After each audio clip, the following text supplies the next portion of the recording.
Бүгін біз Canva платформасын пайдаланып, кәсіби және тартымды бейне материалдар жасауды қарастырамыз. Платформа графикалық дизайнмен жұмыс істеуге, презентациялар мен бейнелер жасауға арналған көптеген функциялармен жабдықталған.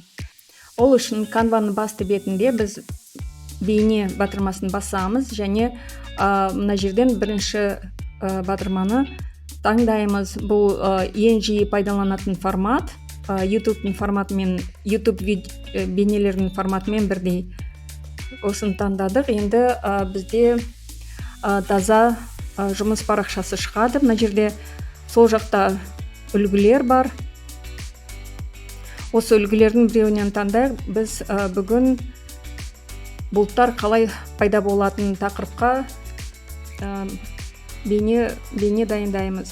Бірінші бет бізде бар. Енді осы тақырыпқа бейне қосайық. Ол үшін элементтер батырмасын басамыз. Мына жерден бұлттар бейнесін іздейміз. Мысалы, мынаны таңдайық. Бейнеге басқаннан кейін ол бірден слайдқа көшеді. Мына жерде фонды ауыстыру дегенді таңдаймыз. Жай сүйрелеп апарсақ та болады. Мысалы, жаңа бетке сонда бірден қосылады, бүкіл бетті жауып. Мәтінді бейнеге қосу үшін біз оны тік төртбұрыштың ішіне орналастыруымыз керек. Әйтпесе мәтін көрінбейді. Тік төртбұрышты слайдқа қосу үшін біз ағылшын әрпін басамыз. Rectangle деген. Rectangle ол тік төртбұрыш. Және оны созып төмен жаққа орналастырамыз. Мына тік төртбұрышқа мәтін қосамыз. Ол үшін Т мәтін басамыз және мына жерден шамалы негізгі мәтін енгізіміз дегенді таңдап, осының орнына мәтінді енгіземіз. Міне мәтін қостық. Енді осылай басқа слайдтарды қосып және оларға осындай мәтін қосамыз. Міне біз бірнеше слайд қостық.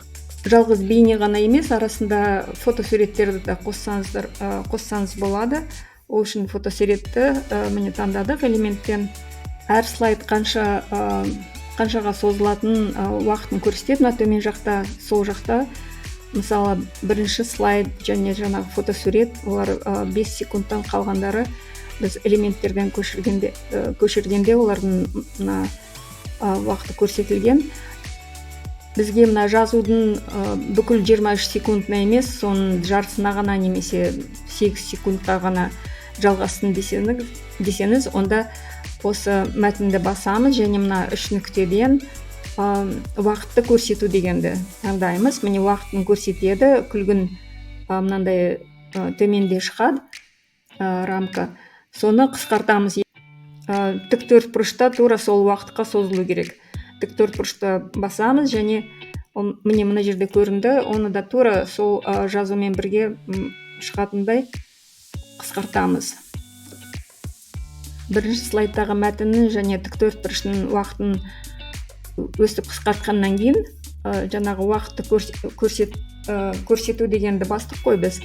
Енді сол екінші слайдқа көшкенде тексті мәтінді басқанда осы рамкалар астында өздері шығады.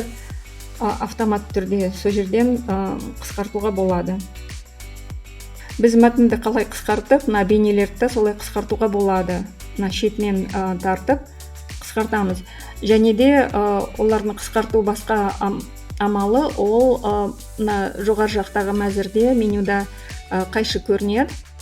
Сол қайшыны бассақ, міне ұзақтығы, уақыты жаңағы видеороликтің осы жерде көрінеді. Оны мысалы ең жақсы кадрлар таңдап, өстіп қысқартып немесе ұзартып алсаңыз болады.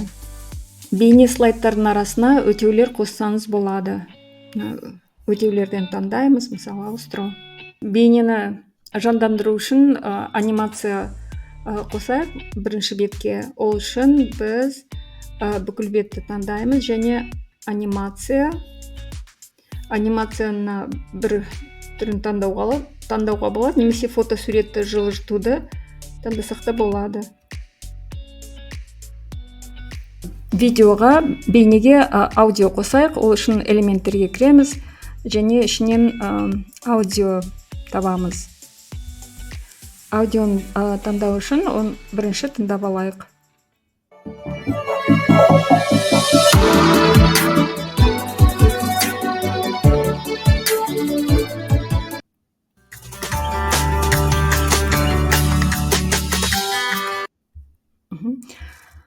Бірінші аудио бізге келетін сияқты, сондықтан осыны таңдаймыз және мына видео рядтың астына сүйрелейміз. Міне аудио қосылды. Енді бірден дыбыс деңгейін 100-де тұрады, бірақ та біз оны 50-ге 50 шамасында таңдайық. Және мына жерде аудио бас жағында немесе аяқ жағында қалай ойнайтын таңдауға болады. Толық экранда көрейік видео қандай болғанын.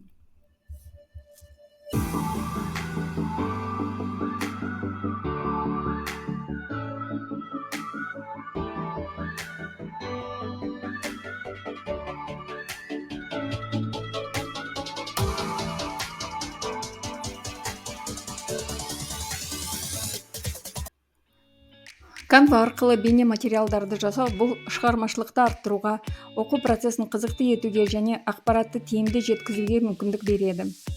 Бұл құралды тиімді пайдалану үшін уақыт бөліп, тәжірибе жасаудан қорықпаңыз. Біздің презентациямыз осы мүмкіндіктерді тиімді қолдану жолдарын ашты деп үміттенеміз.